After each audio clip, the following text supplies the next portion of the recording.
projeto Nós por Nós Mesmos, com o Dr. José Maria Santarém, professor José Manuel Correia, bloco 2.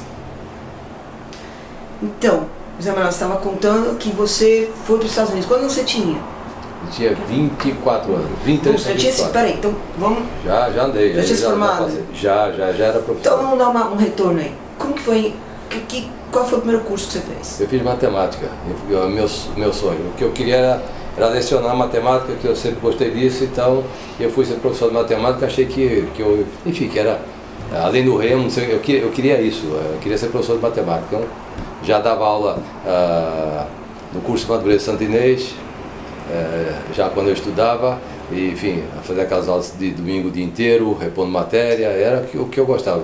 Essa era uma matéria que estava bem tranquila para mim, então eu fui ser professor. Eu fiz o curso e depois fui lecionar. Essa é a pergunta que eu ia te fazer. Olhando sua história, eu vi que era o primeiro curso de matemática. Quando você começou, a primeira coisa que você falou sobre a primeira sala de pesos é que você achou incrível o sistema de alavanca e apolia. Era isso? Você via uma relação entre o que você estava estudando e o seu amor pelos pesos, ou eram coisas totalmente distintas? Eu acho que essa coisa está, acho que na minha genética. Quando eu comecei a remar, eu notei que eu tinha que fazer o motor para fazer o barco andar.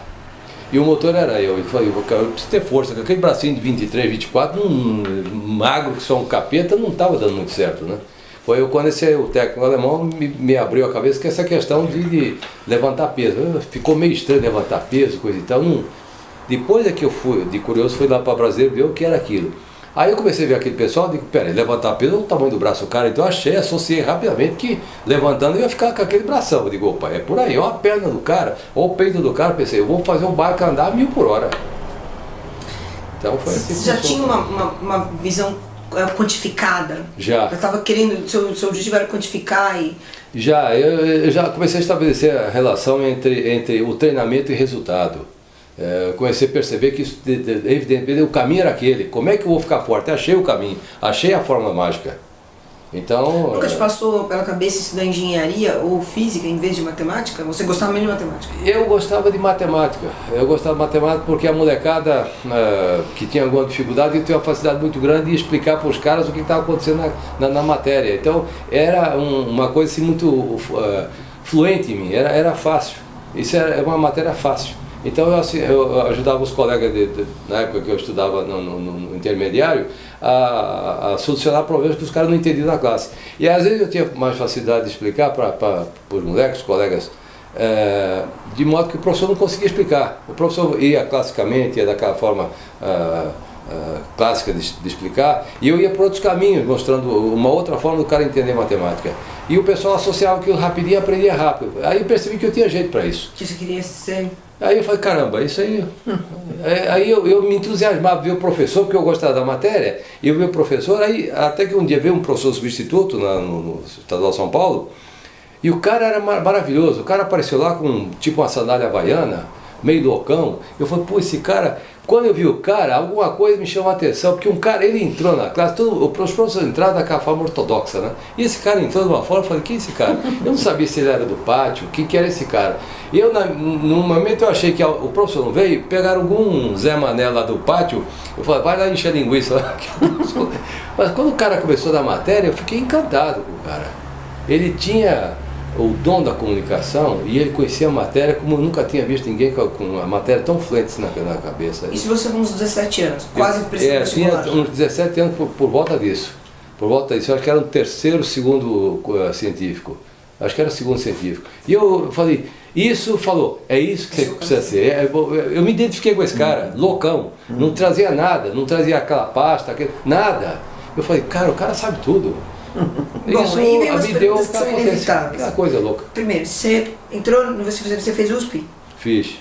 Você entrou na USP, isso era fim dos anos 60, você gostou, se identificou com o professor loucão, e a gente estava em plena ditadura militar. E você fazia peso. Como que essas coisas se combinaram? Combinava tudo muito fácil, porque eu fazia tudo que eu gostava. Tudo que eu gostava. na universidade, o ambiente universitário nunca se tornou incompatível com você ser atleta, por exemplo? Nada, nem se comentava isso. Não tinha ninguém lá do meu pessoal, era tudo, sabia. Os nerds daquela ocasião, porque para entrar naquele o cara era ser bom. O único idiota que está lá, mais ou menos era eu, que não tinha nada a ver com nada. E não sei, não tinha ninguém, nada. Lá não rolava essa conversa de esporte. Porque era muito pouca gente que treinava esse tipo de coisa. Era futebol que eu não jogava. Outras coisas que remar também, meia dúzia de pessoas remavam. Você passou a remar na raia da USP? Não, eu remei por uns 4 ou 5 meses. E depois não deu mais tempo, eu ficava longe para vir aqui para a USP. Aí ficou um que remou comigo, o Hércules dos Santos, que era um cara que remou comigo, e ficou, não sei se ainda é técnico lá, mas ele ficou técnico lá durante não sei quantos mil anos. Quando saiu a raia lá do Corinthians, veio para cá, nós viemos remar para cá. Então, antes de falar sobre a sua ida nos Estados Unidos, que já é com 24, quer dizer, já tinha se formado, eu queria saber do Santarém, como que foi você entrar na medicina? Foi uma escolha totalmente sua, seus pais queriam, e como que ficou sua relação com o esporte quando você entrou para a universidade? Aliás, vocês já estavam competindo em algum esporte? Eu só competi no remo. O remo era o meu forte, era o que eu competia sempre. Como que foi isso? Bom, então, eu com 16 anos eu comecei a treinar nessa academia no centro da cidade, lá perto da Praça do Patriarca, chama Ginásio York. E lá eu conheci outras pessoas e tal. E uma pessoa que eu conheci na época foi o Dr. Allen Chat. Era um médico praticante de musculação, de halteres, né, na época, e era muito respeitado. Ele, na época, já era dirigente esportivo. O presidente era o Amador, era o Amador Paes de Almeida, dirigente da Federação Paulista de Culturismo. Eu não me lembro a época em que ela foi fundada, mas quando eu comecei a praticar já existiam campeonatos e havia a diretoria, né? Então eu me lembro muito do presidente na época, que era o Dr. Amador Paes de Almeida, era um juiz de direito que era o presidente da federação. Culturismo ou halterofilismo? Culturismo. Federação Paulista de Culturismo. E um dos diretores do Dr. Amador era o Dr. Allen Chat, médico e muito forte, né? E ele era também campeão brasileiro de ginástica olímpica, na época era o termo, né? Ginástica olímpica, e também um atleta de judô, lutava judô, então era um atleta. E muito forte, 48 de braço naquela época era fantástico, né? Então ele me inspirou muito, porque nós íamos fazer nessa academia, havia um convênio, né, de que os alunos fariam o exame médico antes de começar. Então eu fui lá fazer exame médico, aí me impressionei com o Dr. Allen Chat. E aquilo ficou na minha cabeça, quando eu crescer eu quero ser igual a esse cara. Entendeu? Bom, e paralelamente a esse sonho, até de infância, né, de querer ser homem forte, aquelas coisas, eu comecei a me motivar a estudar medicina devido aos preconceitos que havia com relação ao halteres. Olha. Na época, quem gostava de halteres, não estou falando de musculação de propósito, porque era o termo da época, halteres. Então, quem gostava de halteres não ia fazer educação física de jeito nenhum. Porque dentro da educação física, quem gostava de peso era segregado. Muitos tentaram e desistiram. Eram ridicularizados, gozações, etc. Não ia para a educação física. Então, nunca me passou na época fazer educação física. Mas como os preconceitos eram sempre envolvendo saúde, olha, você vai ficar cardíaco, olha, você vai ficar impotente, olha, você não vai crescer, esse tipo de coisa, né? Então eu falei, eu vou estudar medicina, eu quero, porque não é o que se via na prática, né? Isso é muito importante, né? Você é uma pessoa que foi caiu na medicina esportiva, mas desde o início o objetivo era esse. Mas comum a gente ver a pessoa entrar na medicina porque gosta de medicina, não tem muita noção e depois vai se orientando. Você especificamente escolheu o vestibular para medicina porque tinha interesse na relação... pelos preconceitos com relação ao halterofilismo. Então, meu sonho, por exemplo, até na época, era fazer engenharia naval. Gostava de mar, gostava de barco, gostava de navio, ia ser engenheiro naval. Mas essa motivação, sabe?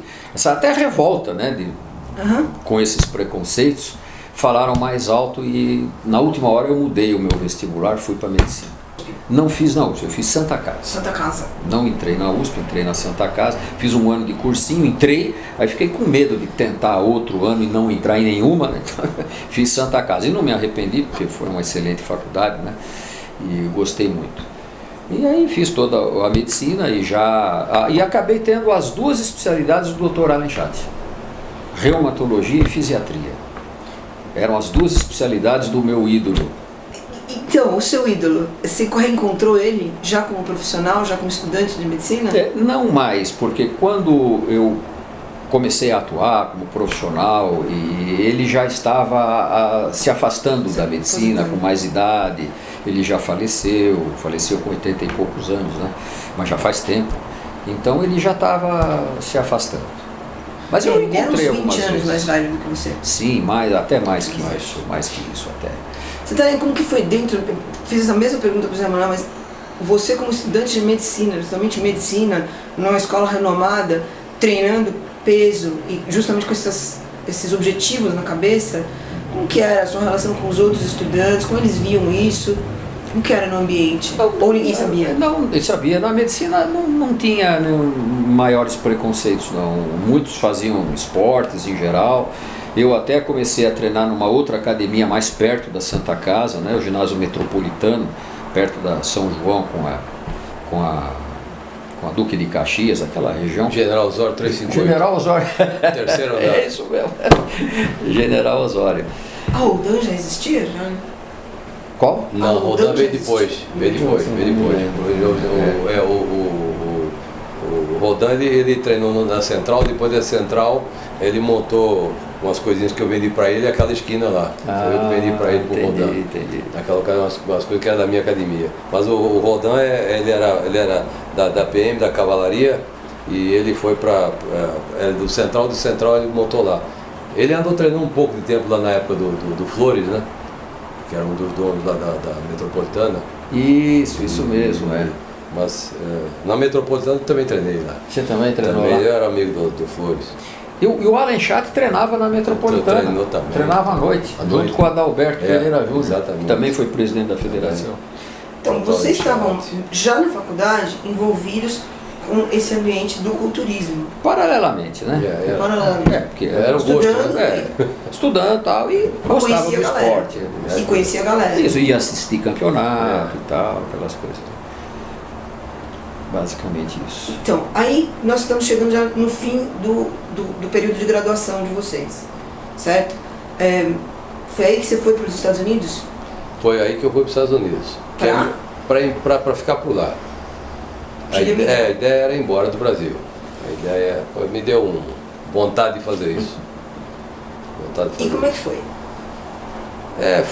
Foi difícil foi porque sozinho? Fui sozinho, consegui ir para lá, às duras penas, que não era muito fácil como é hoje, mas eu cheguei lá e esbarrei com uma coisa que certamente meus pais esbarraram quando vieram para o Brasil, né? Você começar do nada alguma coisa é muito complicado. Seus pais vieram de Portugal. Mas eu fiquei um mês só lá e voltei para cá porque não tinha mais condições. Mas o que tão impressionante que você viu lá que mudou? O que mais impressionou foi que 2 dias depois que eu cheguei lá na Califórnia, que era o meu sonho ir para lá também, não era só do Schwarzenegger, né? Foi na Golds Velha, que era, não tinha na Rose, né? E ver aqueles caras que você só via na revista. Né? Principalmente aquele moço do peito bonito, que saiu em 68 na revista Mr. America, o Schwarzenegger, né? Aquele cara com aquela moçada lá, aquilo foi o... Quer dizer, você foi e viu a Muscle Beach pessoalmente? Os caras, treinei lá e perto do povo, etc. Isso aí foi o maior prêmio que eu tive na minha vida. Então, por que você disse que foi o maior prêmio? Isso te inspirou a fazer o quê depois? É gostar disso, eu gostava disso. A academia, o que o Zé Maria disse, a gente era meio mal visto, então eu era remador. Eu estava ficando forte porque eu remava. Não é porque eu levantava peso. Eu remava, era bonito. Levantar peso era meio complicado. E aí, indo para os Estados Unidos... você Aí achou- mudei, a minha cabeça mudou. Minha cabeça mudou. Mudou completamente. Porque eu achei que eu estava com o sonho certo e que eu podia fazer aquilo acontecer aqui no Brasil.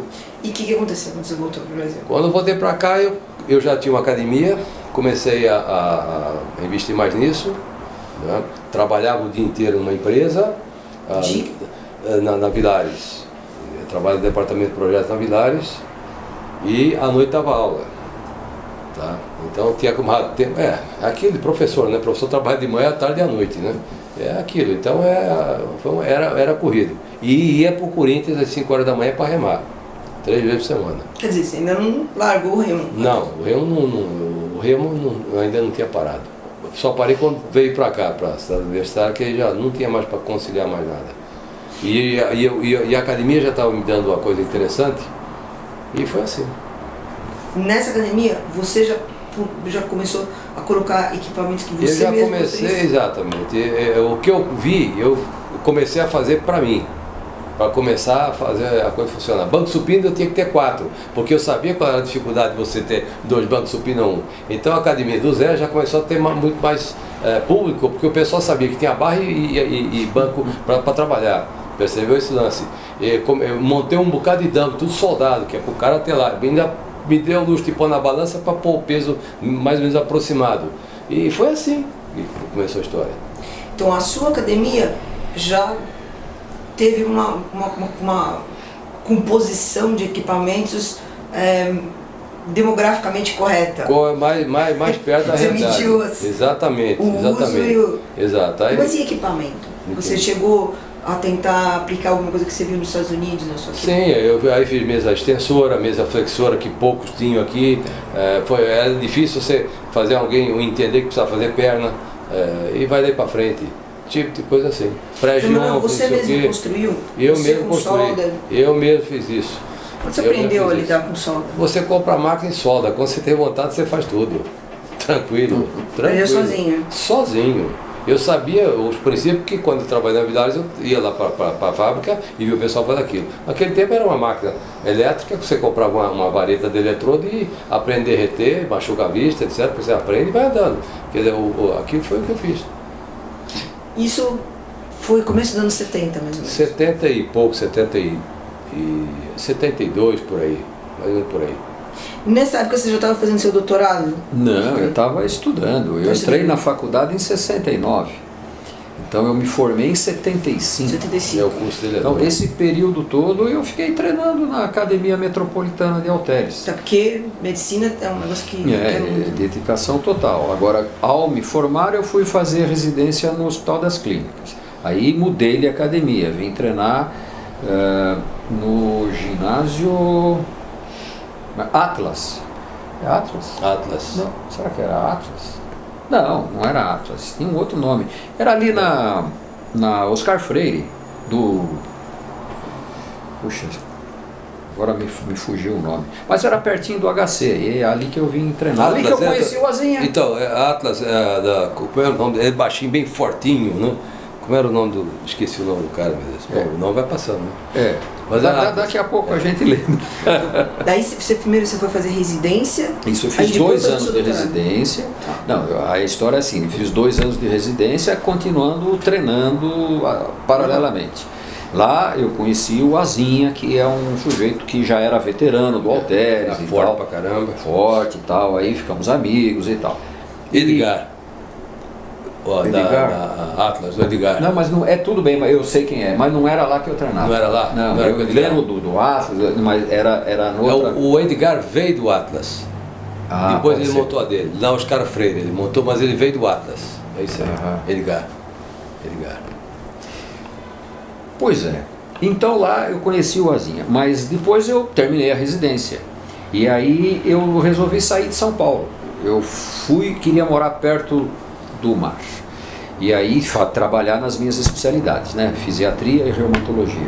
E escolhi a cidade de Joinville. Uma cidade boa, que comportava essas especialidades, né? E perto da praia e tal. E eu até achava que lá tinha um clima de Califórnia. Clima de Califórnia. Tanto é que Um ano depois, eu cheguei lá em 78. Em 1980, eu montei um ginásio que se chamava Instituto Califórnia. Lá? Em Joinville. Então eu era um jovem médico, não é? Que tudo que ganhava investiu nessa academia, Instituto Califórnia, que existe até hoje. E lá eu fiz algo semelhante ao Zé Manuel, fiz amizade com um serralheiro e tal, desenhei aparelhos e ele fazia os aparelhos e eu fabriquei todos os meus aparelhos. Cesarinho, no que você se inspirou para bolar esses aparelhos? Revista americana, Muscle Builder, que era a precursora da Muscle Fitness, né? Era Muscle Builder.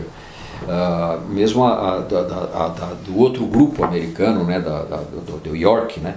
Aí eles tinham a Muscular Development e tinha também a String and Health, que era mais levantamento de peso. Você gostava de que tipo de design? Você gostava do pessoal dos desenhos da Nautilus? O que você... Não, a Nautilus até que era muito estranho, né? Uma coisa que veio meio revolucionária assim, né? Mas eu copiei o estilo clássico, né? Com tubos quadrados, que na época não se usava, era tudo tubo redondo, né? Aí eu já copiei tubo quadrado e projetei estantes de agachamento, tipo estante mesmo, né? Que você não era um suporte graduado, né? Era uma estante com graduações, né? Então isso tudo eu desenhei, fiz. Os puxadores já tinham guias, né? Não ficava balançando a anilha, né? Então, mas tudo copiado de revista e testado, né? Pega, não pega, mais para lá, mais para cá. E fiz um ginásio grande na época, no centro da cidade, né? Foi muito bem frequentado, tinha bastante gente, a aceitação foi boa. Ainda não havia o termo musculação.